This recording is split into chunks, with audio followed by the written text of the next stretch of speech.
EPQ forensic documentary. Today we have two very important questions. The first question to answer is, how influential is forensic science when solving a crime?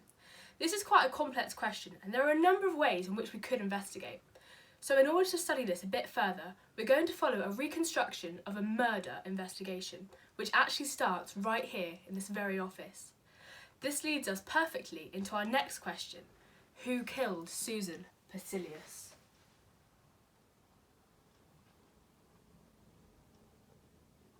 First, we need to survey the crime scene.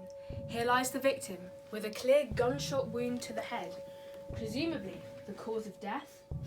We find blood on the table, presumed from the victim, which I shall test very shortly, once we see what else is going to be of significance. She's holding a letter, which appears to be an invoice. Nothing else seems to be disturbed. The flowers, the clock. But where there is a gunshot wound, there must be a gun, which we find abandoned under a cabinet, possibly discarded in a panic. Finally, we find what appears to be soil, traipsed into the carpet. Is this relevant? We can't know at this point, but we should bag it up just to be sure. Although sometimes necessary, assumptions can be dangerous in an investigation, and this is why tests such as this can be really important, as the dark green on the end of the test strip proves that this substance is indeed blood. This means we have to take a sample and have it sent off to the lab, where it can undergo further testing and then be frozen afterwards. As Susie was found holding this invoice, it's important we get it sent off and dusted for fingerprints, then we can keep it and see if it indicates a possible motive. Although it might not seem like much, soil has actually been the key to solving some of the most prolific cases ever seen. A suspect confessed and was convicted of murder without an $1 million court case, purely based on the forensic evidence a scientist collected.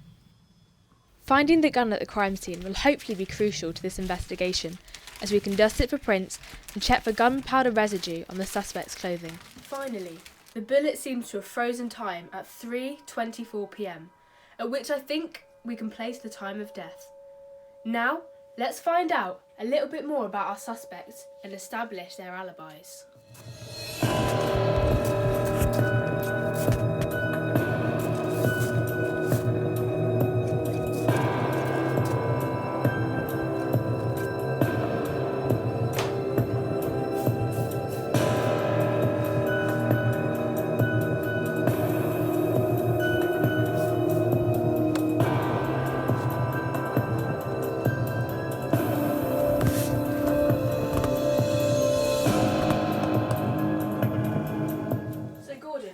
Where were you at 3:24 p.m?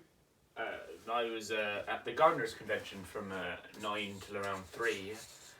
Then I was just catching up with gardening duties.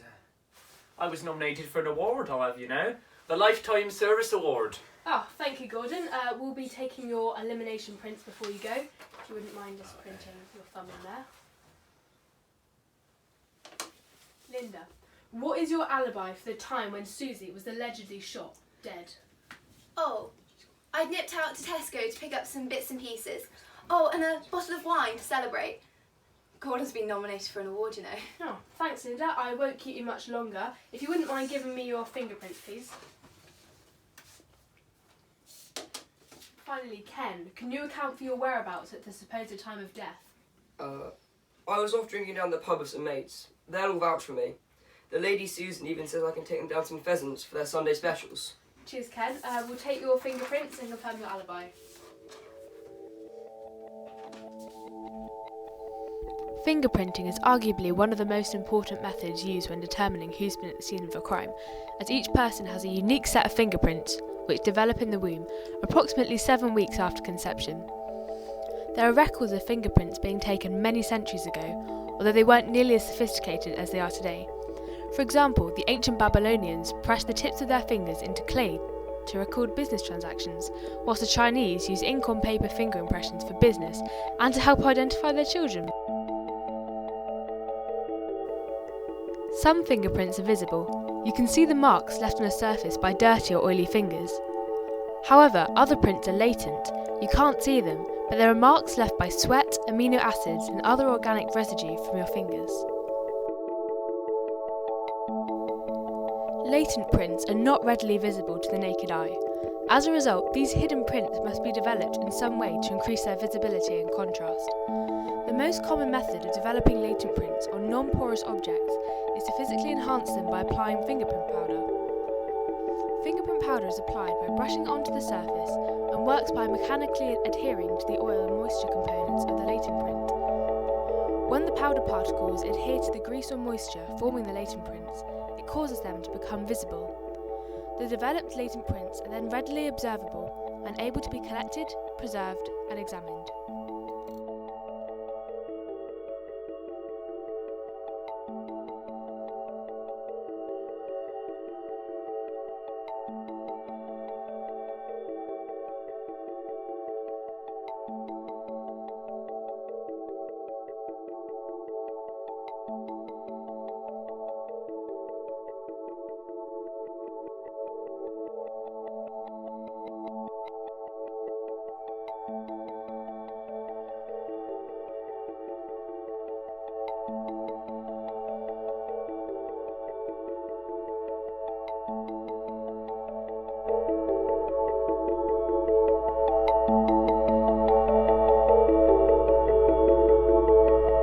Thanks for coming in this afternoon. I've just got a couple of follow-up questions to ask you.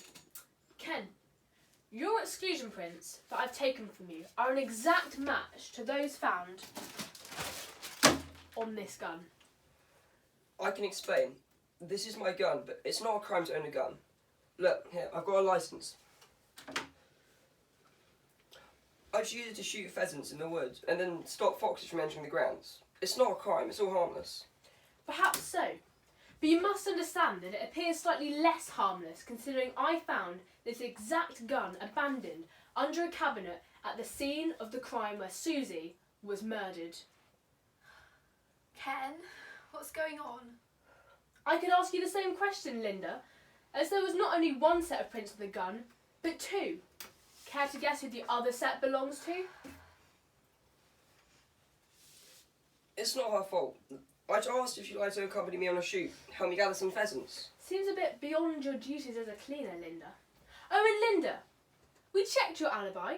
There is no record of you ever going to Tesco's on the CCTV recording on the day of the murder, or any recognition of your picture by the people on the till.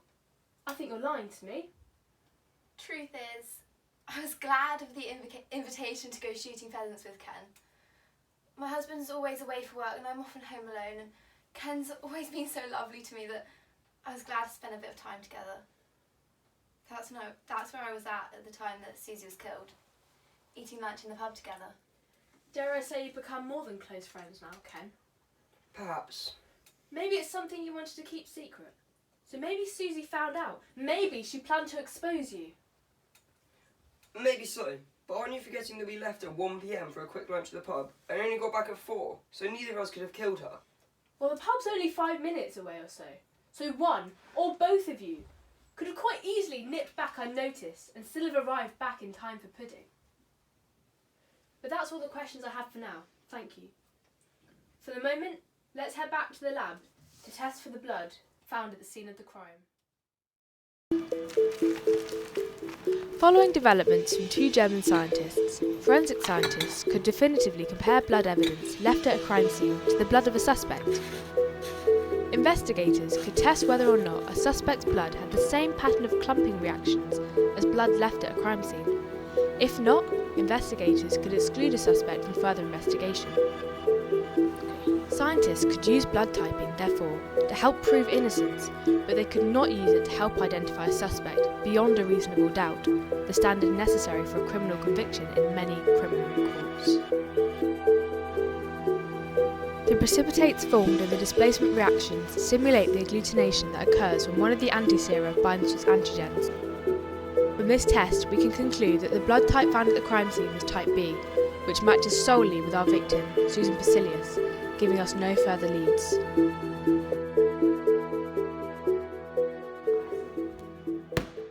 Since the blood type testing left us with no leads to follow up, we should move on to analysing our next piece of evidence, the invoice found at the scene of the crime.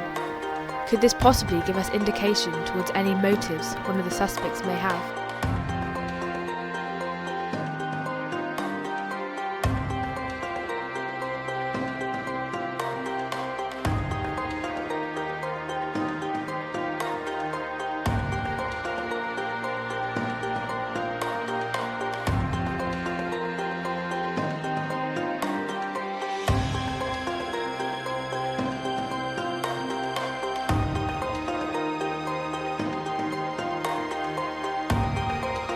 This evidence suggests that the only person besides the victim that handled this invoice was Linda. We should follow this up and see what she has to say about it.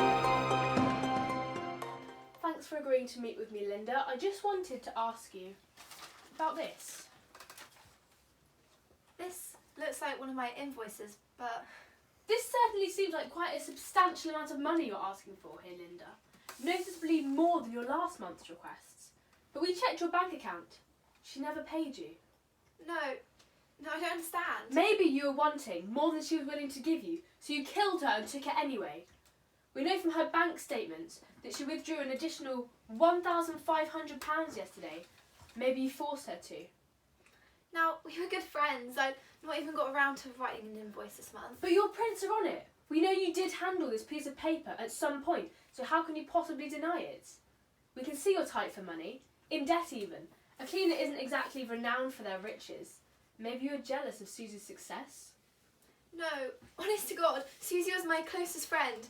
And as I said, I hadn't even written her an invoice this month. Even though I am tight for money, I suppose I never will. We've heard Linda's testimony.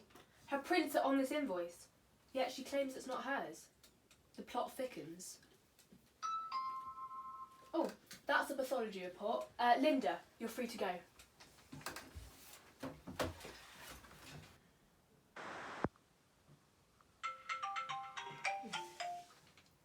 Hi. Yeah, it is. Yeah, thanks, I've just received it, looking at it now. Yeah, very interesting. So the shot to the head was not the cause of death? She was already dead before she was shot? Maybe we need to investigate the cause of death further. Get the lab to unfreeze the blood found at the crime scene. See if there's anything else to uncover. I'm going to do some more ballistic investigations. Right. Let's assume that the victim was sitting upright filing her paperwork when she was shot from the side. The angle of trajectory would suggest that the bullet would have been found 0.8 metres higher than it actually was. And as the bullet was found lodged in the corner of the clock, does this mean we can assume that the victim was already slumped over the table when she was shot? Whilst we're waiting to receive the toxicology report, which should confirm whether there were any traces of toxins found present in the victim's blood at the time of death, which we took and froze from the crime scene, we should move on to examining our next piece of evidence: soil. It's only recently that soil analysis has been considered as a very valuable forensic method, and with its development it has meant scientists are able to be aided in finding bodies, disproving alibis, and tracing the journey of the murder weapon, and indeed the suspect or victims themselves. The purpose of this experiment is to understand which, if any, of our suspects can be linked to the soil found at the scene of the crime. If we can prove any such link, surely we can assume that our suspect visited the crime scene on the day of Susie's murder. This calls into question whether their intentions are pure, or whether their actions may be disguising a far more sinister motive.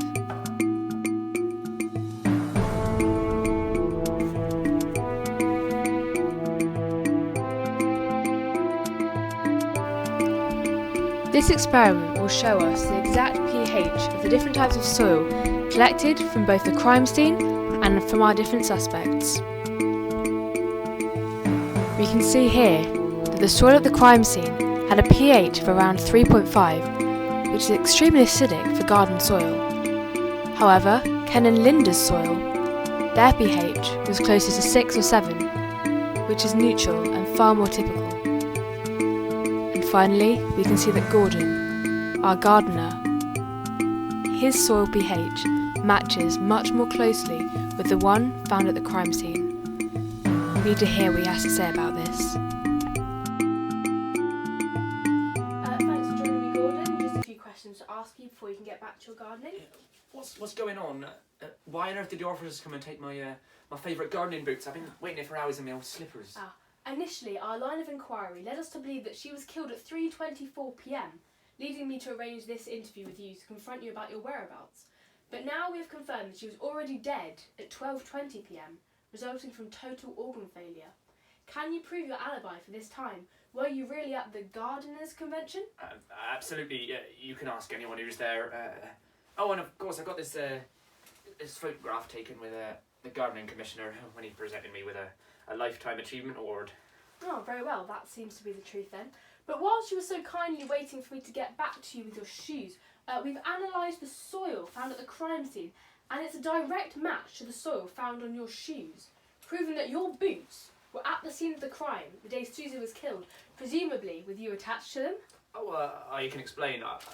I always put a lovely fresh bunch of flowers on Miss Susie's desk every day as a little extra, because she's always been so nice to me ever since I started working here 20 years ago.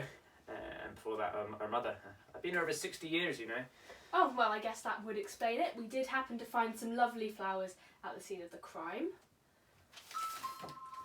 I better get back to my geraniums. Those precious beauties won't repot themselves. Hello. Yes, I'm just looking at the toxicology report now, thank you. Yes, I see there's traces of amosicanitine in the liver, lung, kidney, muscle and cerebrum. Yeah, that's pretty clear. Okay, so Monkshood confirmed is present in the victim's frozen blood. Yeah, good job we took that, yeah. Okay, and it's untraceable after 6 hours. Okay, that would be why you didn't find it in the autopsy then. Okay, and if it was administered via the invoice, then one of the suspects must know what's going on. I'll get my team to request warrants and search the properties. Okay. Thanks for all coming in. I've requested a warrant to search each of your properties. Please hand over your keys. Please, I have to insist, otherwise we will have to take them by force. Thank you. We will be in contact with you very shortly.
I found and analysed some key evidence while searching their houses, which has led me to only one conclusion. I think it's time to call the suspects together and review the evidence.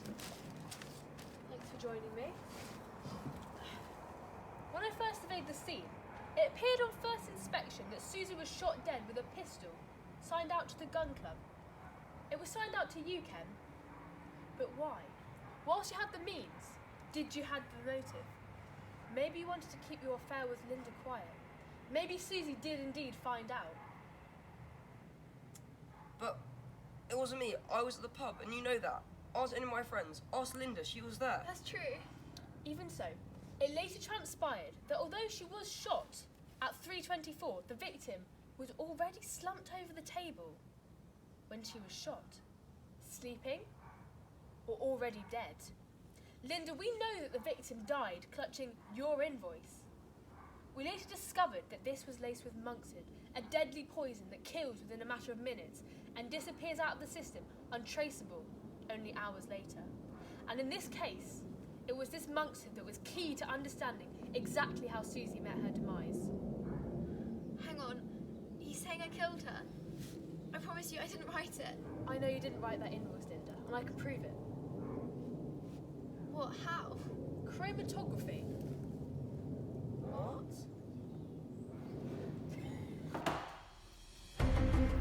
Chromatography is a method for analysing mixtures by separating them into the chemicals from which they are made. It can be used to separate lots of mixtures, the most common of which are tested in forensic science being gasoline, blood, lipstick and ink. Although a black pen, for example, seems to be only one colour, it is in fact made from a mixture of different coloured pigments, and in ink chromatography, the purpose is to separate out these colours. After this, we can then compare the colours and patterns created from one sample, in this case the invoice pen from the crime scene, to the others to figure out a match.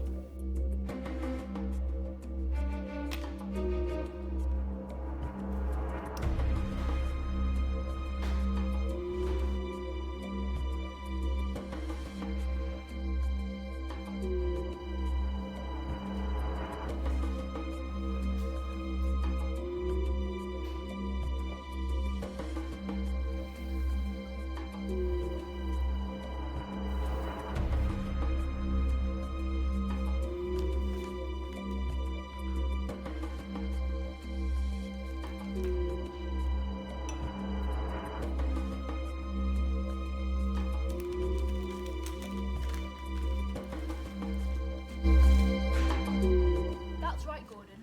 This invoice was written with your pen on a piece of paper you stole from Linda's room, hence why her prints were found on it. This begs the question, why weren't yours when we know you wrote it? It seems like you've gone to a pretty far length to cover this up. Perhaps you knew we'd dust footprints, so you decided to wear gloves. Well, luckily, we came across your gardening gloves while searching your house. And look what else we found. What's that? That, Ken, was the very question I asked myself. So I carried out some thorough tests in the lab to confirm my theory, and this is what I found. Firstly, I'm going to do a flame test to identify the cation in this compound. This works as the metal ions are given energy when heated. This energy causes the electrons to become excited and they jump to a higher energy level. This leaves a space behind, so the electrons then fall back to their original shell. This energy is released in the form of light. And this faint lilac tinge indicates the presence of potassium. In my investigation, the anion testing goes hand in hand with the flame testing, so that the full compound can be identified. The most common anions are carbonates, halides, and sulfates. But once potassium has been established as the cation present, I'll firstly test for the presence of nitrates. This is because when combined in a compound with potassium, it forms the most notorious substance.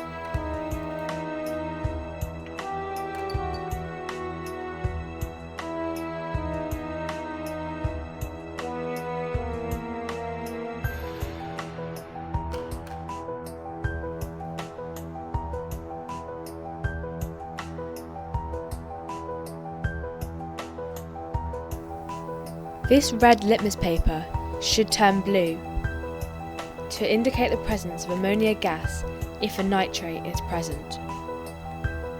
And as this is the case, we now know that the compound found on Gordon's gloves was indeed potassium nitrate, or more colloquially known as gunpowder.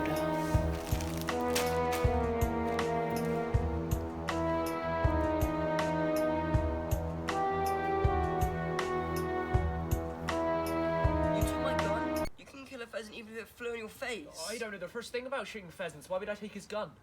Ken's right. You've never shot a living thing, have you, in your life, Gordon? But I think you did shoot a dead body. Susie's. And I can prove it with these. Your gloves have on them a trace of gunpowder and further traces of soil, matching the exact type we found at the crime scene. But I told you, I always give Miss Susie a fresh bunch of flowers every morning. Some soil must have been left from my muddy boots. Perhaps nothing unusual about that, but what was unusual was the acidity of the soil we found. typical pH of garden soil is between 6 to 7, such as the one we found on Ken and Linda's shoes. However, the variety of soil found on these gloves and at the crime scene is far more acidic than one would expect. Care to explain? Well, I am a gardener. Some of my most impressive flowers, need lots of types of soil. I don't doubt it. In fact, we found a rather beautiful looking flower around the back of your shed. That's beautiful. Looks can be deceiving, Linda, as these beautiful flowers disguise a dark secret. Within the roots and leaves of this plant lies a deadly poison, aconite. We know total spontaneous organ failure could only have been induced by a very powerful poison, yet none was found during the post-mortem.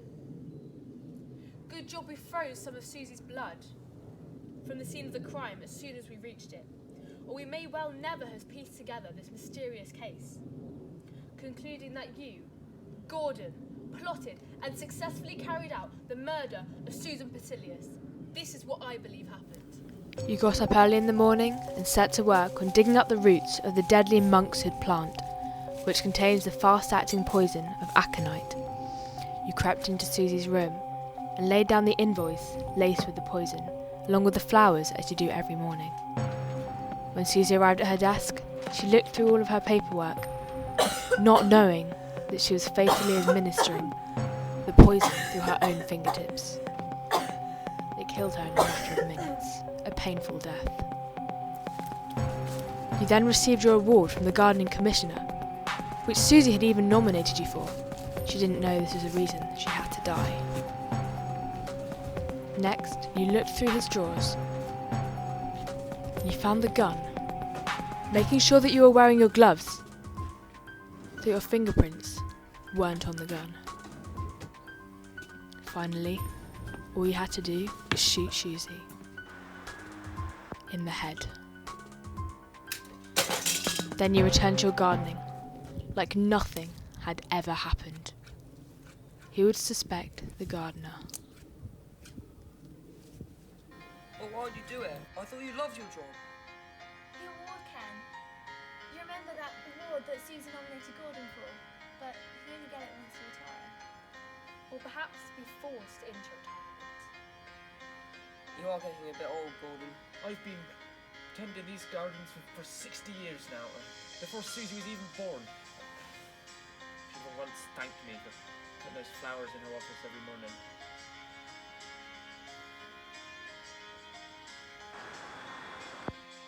What appeared on first inspection to be an open and shut case proved to be a lot more complicated and have a lot more elements to it than originally suspected. What would it have been like without any forensic evidence? Following the case purely relying on observational evidence and suspect statements, it would have led us to conclude that Susie had been shot dead by the gun licensed to Ken, indicating his guilt when considering he had means, motive and opportunity. This could have led to a life sentence in prison being served by an innocent man. Even with the early development of fingerprinting in the 1860s, first introduced on a whim by William Herschel, it would not have uncovered the truth behind this cunning murder, in which the perpetrator planted observable evidence to mislead the investigation and frame his colleagues. And even if Gordon pleads not guilty, with all the forensic evidence we've collected, if you were on the jury, would this still be enough to convince you of the accused suspect's guilt?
Classic question. You just like coughed and then dropped your head.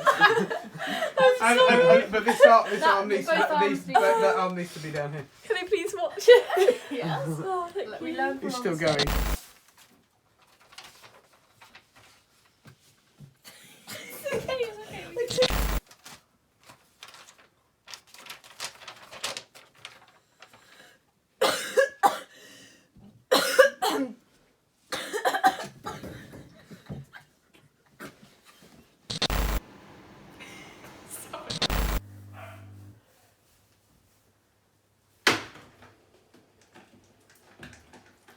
Um.